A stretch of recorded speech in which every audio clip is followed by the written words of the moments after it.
All right, welcome to What the Tech. This is the show where we cut through all that noise and just give you news you can actually use. And today, we've got a real head scratcher on our hands, a big economic mystery. The economy looks great on paper, but millions of office jobs are just vanishing. So what's going on? Let's find out. Yeah, if you just look at the headlines, everything seems pretty rosy, right? GDP is up, unemployment is low. But if you're working a white-collar job, you might be feeling something totally different. There's this weird disconnect happening. And over the next few minutes, we're going to unpack exactly what's behind it, and more importantly, what it means for you. So, let's think of this like a big puzzle. The economy is basically sending out two completely different signals at the same time. And to solve this thing, we really need to zoom in on one specific part of the job market that seems to be playing by a whole new set of rules. So, what are we talking about here? Well, economists have a term for it, the white-collar core. Basically, these are the industries that are the real backbone of the modern office economy. Think banking, software, consulting, legal services, media, the whole shebang. And this isn't some tiny niche. We're talking about sectors that make up more than 40% of the entire US GDP. So yeah, they're kind of a big deal. Okay, now for the fun part. Let's get into the data. Because what the numbers show us about these super important industries is, well, it's pretty fascinating. And honestly, a little bit unsettling. And wow, this slide just lays it all out, plain as day. It's like a tale of two economies. On one side, you've got that white-collar core we just talked about. Jobs there have actually dropped by almost 2% since late 2022. But then look at the other side. Everybody else. All other private sector jobs are up over 4%. This isn't some economy-wide slump, you guys. This is a very specific, targeted hollowing out of office jobs. And this chart, this right here, is the heart of the whole mystery. It's wild. For these specific sectors, the value they're producing, their GDP, it's going up.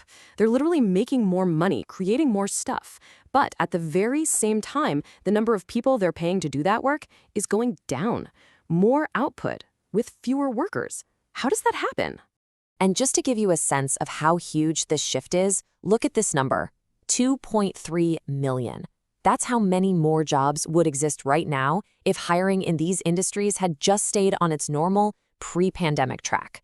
This isn't just a little dip, folks. It's a massive structural break from everything we've seen before. Yeah, and this quote from the analysis really just hits the nail on the head.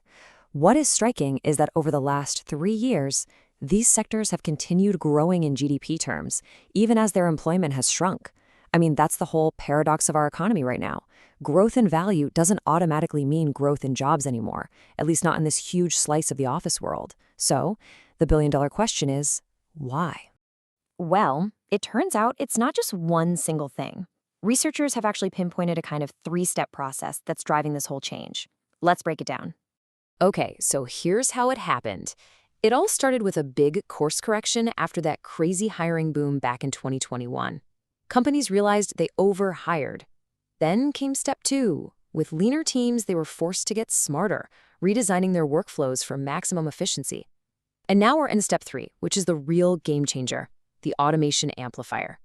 New tech, and especially AI, is just supercharging all those efficiency gains.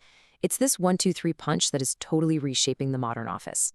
Hey, and by the way, if you're finding this explainer valuable, do me a favor and hit that like button and subscribe to What the Tech.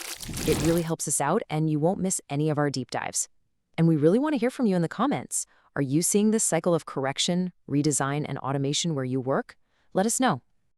Right, so it's really important to understand that this isn't just some temporary post-pandemic hangover. All the evidence is pointing in one direction. We are looking at a permanent structural change in the job market for office professionals. This is the new reality. Let's just put it bluntly. That fundamental link we always assumed existed, a growing economy means more office jobs, that link has been broken. Companies have figured out a brand new formula for growth, and it's one that relies way more on slick processes and smart technology, and a lot less on just adding more people to the payroll. And here is where we can't ignore the elephant in the room: technology. This quote says it all. These are the office jobs that hire a lot of professionals with a college degree. They're also the ones that show up at the top of the exposure measures to AI. So yeah, the very jobs we're talking about, the ones that usually need a college degree, the ones where you're moving information around on a screen, those are precisely the roles that are most exposed to being automated by modern AI.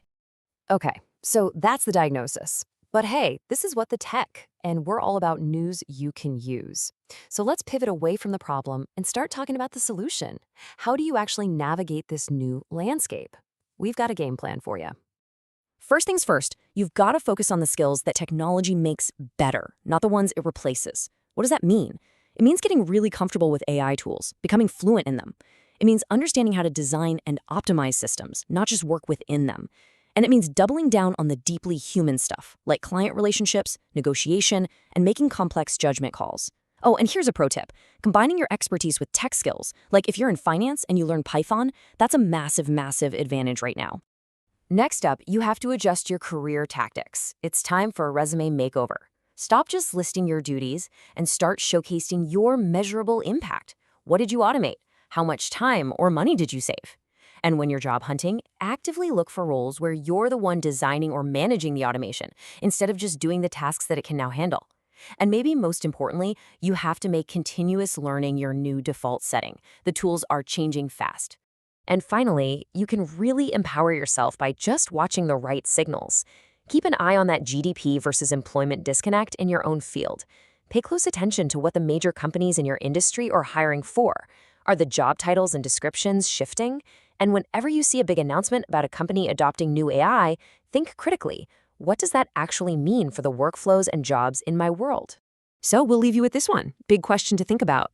Is your career built to compete with AI, or is it built to command it? Because the future of white-collar work isn't about outworking the machines, it's about working smarter alongside these incredibly powerful tools. The goal isn't to be the most efficient person doing a task anymore. The goal is to be the person who can command the technology that gets it done. Thanks for watching What the Tech. We'll see you in the next one.